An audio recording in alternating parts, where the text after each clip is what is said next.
सबसे कीमती गहने। बहुत समय पहले की बात है।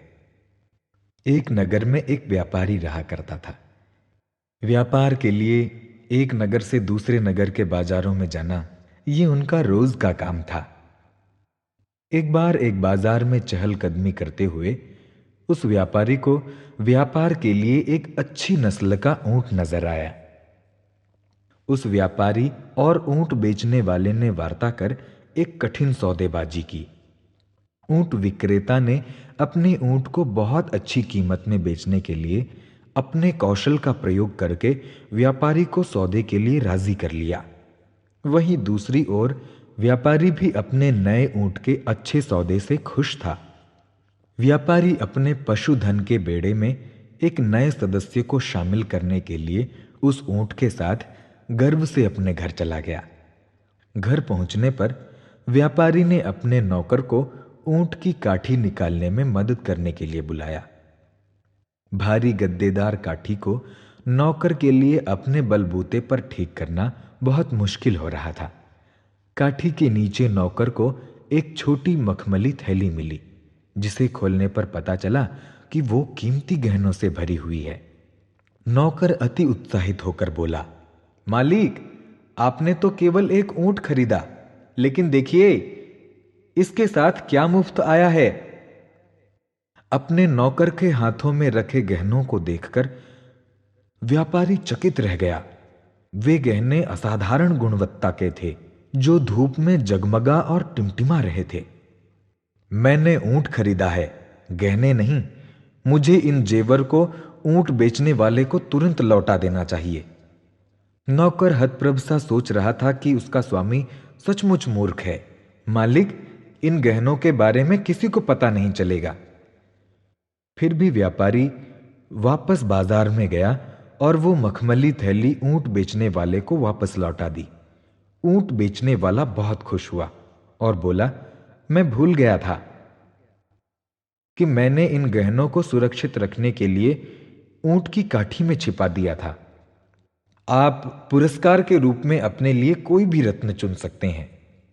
व्यापारी ने कहा, मैंने ऊंट का सौदा किया है, इन गहनों का नहीं। धन्यवाद, मुझे किसी पुरस्कार की आवश्यकता नहीं है। व्यापारी ने बार बार इनाम के लिए मना किया, लेकिन ऊंट बेचने वाला बार बार इनाम लेने पर जोर डालता रहा।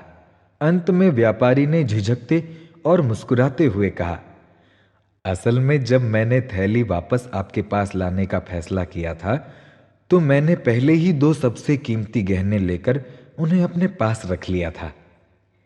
इस स्वीकारोक्ति पर ऊंट विक्रेता थोड़ा स्तब्ध था और उसने झट से गहने गिनने के लिए थैली खाली कर दी। वो बहुत आश्चर्यचकित होकर बोला, मेरे सारे गहने तो इस थैली में हैं, तो फिर आपने कौन से गहने रखे? व्यापारी ने जवाब दिया, दो सबसे कीमती वाले, मेरी ईमानदारी और मेरा स्वाभिमान।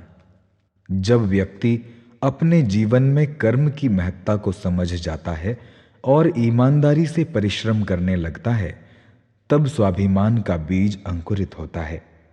इसे एक वृक्ष का रूप लेने में कई वर्ष लग जाते हैं, पर स्वाभिमान की छांव में इंसान हमेशा सुख का ही अनुभव करेगा।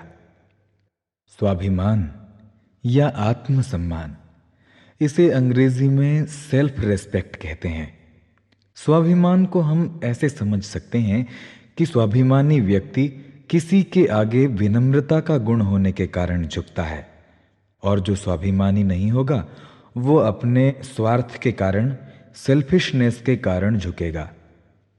बहुत सारे ऐसे गुण होते हैं जो मिलकर एक व्यक्ति को स्वाभिमानी बनाते हैं। वर्तमान समय में हर व्यक्ति धन दौलत के पीछे ही भाग रहा है और वो अपना एक उद्देश्य बना लिया है कि किसी तरह से धन अर्जन करना है। कोई ईमानदारी और बेईमानी के बारे में सोचता ही नहीं है, जिसके कारण नैतिक गुणों का ह्रास हो रहा है।